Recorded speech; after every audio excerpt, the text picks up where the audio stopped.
तर मित्रांनो, जतमध्ये हा काय एक नवीनच विषय.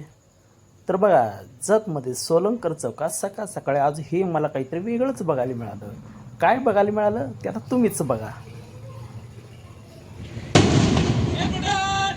आगे बढ़ एक दो एक दो रडार थाम यस सेक्शन एक एक्सेल वर एक ग्रेनेडर एक ग्रेनेड निकाल एक्सेल फायर ग्रेनेडर रेडी. तर मित्रांनो, हा होता पोलिसांचा एक मॉक ड्रिल.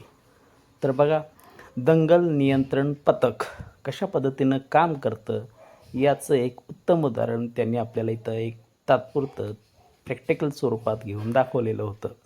जतमध्ये सकाळीच आज हे एक चांगलं पोलिसांचं पथक इथं आलेलं होतं आणि जर दंगल जर झालीच तर कशा पद्धतीनं नियंत्रण करायचं याचं ते एक मॉक ड्रिल घेत होते.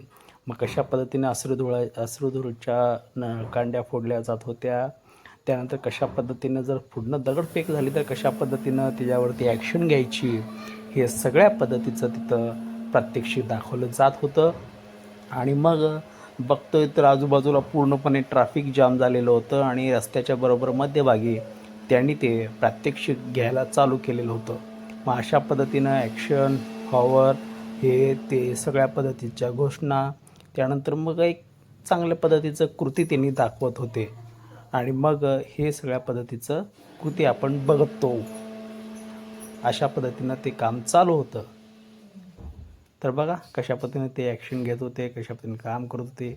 एक पोलिसांचं एक दहशत म्हणता येणार नाही, पण एक कडक नियम कशा पद्धतीने समाजामध्ये असावेत किंवा कशा पद्धतीने काम करतात हे दाखवण्यासाठी त्यांनी प्रयत्न केला होता. धन्यवाद.